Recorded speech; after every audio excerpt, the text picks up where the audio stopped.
Desmond Tutu wavutse ku wa karindwi Ukwakira 1931 i Cape Town muri Afrika y'Epfo, akaza gupfa kuwa 26 Ukuboza 2021 i Cape Town. Yari umuyobozi wa Kiliziya Anglikani, intwari iharanira amahoro cyane n'uburenganzira bwa muntu. Mu mwaka w'1984 yahawe igihembo cya Nobel icy'amahoro kubera uruhare rukomeye cyane yagize mu kurwanya politike y'ivangura izwi nka Apartheid muri Afrika y'Epfo. Desmond Tutu wamamaye ndetse agakora imirimo idasanzwe yari mu ntoki. Ikaze mu kiganiro ubuzima bushoboka. Benshi twibaza uko byagenze ngo bagere ku gasongero, ariko turacukumbura tukamenya neza ibanga ibyamamare tuzi byakoresheje kugira ngo bigere ku gasongero aho twese tubareba, tukibaza uko byangenze ngo bagere aho ngaho. Ni inkuru mpamo mu rugendo rwabo, zigizwe n'ibyiza ndetse n'ibibi, ariko zikaba zararemye ubuhangange mu ngeri barimo politike, umuziki, filme, siporo, ubucurabwenge, ubwanditsi, ubukungu ndetse n'ibindi bitandukanye. Uyu munsi tugiye kuvuga kuri Desmond Tutu, ni umwepiskopi wa Kiliziya Anglikane muri Afrika y'Epfo wakoze ibikorwa bidasanzwe, azwi kandi ku izina rya Desmond Tutu. Nizere ko unkurikiye wamaze gukora subscribe kugira ngo tujye tubana. Niba utarayikora yikore nonaha kugira ngo tujye tubana. Murakaza neza. Njyewe ndi Muhire. Desmond Tutu yavukiye mu muryango w'ababyeyi bakomoka mu moko ya Yose ndetse na Tswana. Yize mu mashuri ya misiyoni yo muri Afrika y'Epfo, aho se yakoraga akazi k'ubwarimu. Nubwo yifuzaga rero kwiga ubuvuzi kugira ngo azabe umuganga, ubushobozi buke bw'amafaranga byamubujije kubigeraho. Ibyo rero byatumye mu 1955 ahitamo kwibera umwarimu.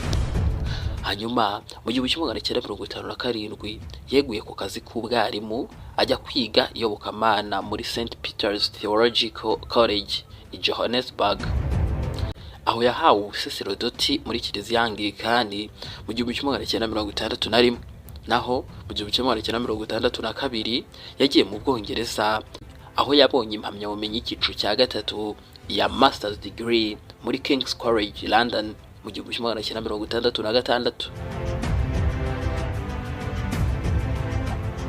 Hagati yo mu 1972 ndetse no mu 1975 Desmond Tutu yabaye umuyobozi wungirije mu ihuriro mpuzamahanga ry'amatorero ya Gikristu ku isi, World Council of Churches. Mu 1975 yaje kugirwa umuyobozi mukuru, Dean wa Katedrali ya St Mary's i Johannesburg. Aba umunyafrika w'umwirabura wa mbere uhawe uwo mwanya. Nyuma yaho kuva mu 1976 kugeza mu 1978 yabaye umwepiskopi wa Lesotho.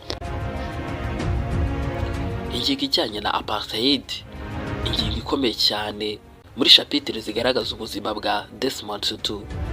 Mu 1978 Desmond Tutu yagizwe umunyamabanga mukuru w'inama y'amatorero yo muri Afrika y'Epfo, South Africa Council of Churches. Ibi byaje gutuma aba umwe mu bavugizi bakomeye cyane b'uburenganzira bw'abirabura.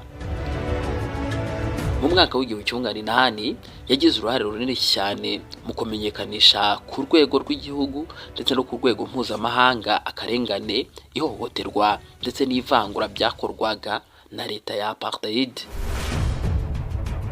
Uyu mugabo yashimangiye kurwanya ivangura mu mahoro, asaba amahanga gushyira igitutu cya politike ndetse n'ubukungu kuri leta ya Afrika y'Epfo.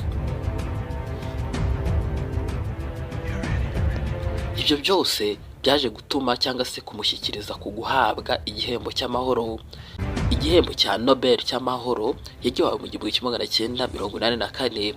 Byari kubw'ubutumwa bukomeye cyane bwo kwamagana ubutegetsi bwa Perezida Botha. Mu 1985 Desmond Tutu yagizwe umwepiskopi wa Johannesburg wa mbere w'umwirabura. Naho mu 1986 agirwa arikepiskopi wa Cape Town, aba umuyobozi mukuru cyane wa Kiliziya Anglikani muri Afrika y'Epfo. uyu mugabo yari afite abayoboke barenga 1,600,000. Reka mbagezeho gatoya ku gitekerezo cya Rainbow Nation n'inama y'ukuri ndetse n'ubwiyunge.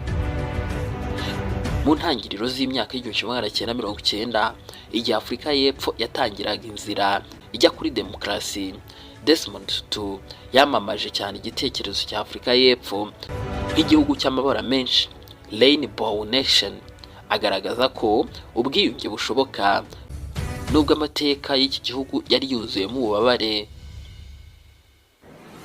Mu 1995 Perezida Nelson Mandela yamugize umuyobozi w'inama y'ukuri n'ubwiyunge, Truth and Reconciliation Commission. Uyu mugabo yakoze iperereza ku ihohoterwa ry'uburenganzira bwa muntu ryabaye mu gihe cya Apartheid, ashimangira imbabazi, ukuri ndetse n'ubwiyunge aho kwihorera.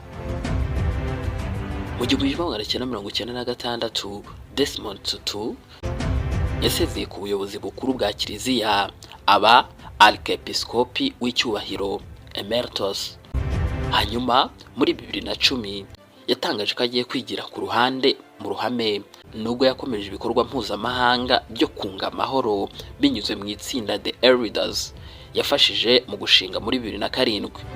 Rero yatangiye kugaragara mu kiruhuko cye kuva ku ya 7 Ukwakira 2010 ku isabukuru ye y'imyaka 79. Uyu mugabo Desmond Tutu yanditse n'ibitabo byinshi birimo The Divine Intention mu 1982, yandika Hope and Suffering mu 1983, yandika No Future Without Forgiveness yo mu 1999, anandika yewe God Has a Dream muri 2004, aza no kwandika igitabo yise Made for Goodness yanditse muri 2010. Uretse Nobel Prize yahawe n'ibindi bihembo bikomeye cyane birimo The Presidential Medal of Freedom yahawe na Amerika muri 2009, ahabwa igihembo cya Mo Ibrahim Foundation muri 2012, ndetse anahabwa n'igihembo cya Templeton Prize yahawe muri 2013. Tugana ku musozo w'iki kiganiro, Desmond Tutu azahora yibukwa cyane nk'intumwa y'amahoro, ukuri, imbabazi n'ubwiyunge, umugabo wagaragaje ko intsinzi nyayo ituruka ku rukundo, ubutwari bwo kuvuga ukuri ndetse no guharanira icyubahiro cya buri muntu wese. Ngayo nguko rero, iki ni ikiganiro ubuzima bushoboka mukurikirana hano kuva ku wa mbere kugera ku wa gatanu kuri Muhire JC official. Nizere rero ko wamaze gukora subscribe, niba utarayikora usiga uyikoze. Murakaza neza, naho ubutange nari Muhire. Ciao ciao.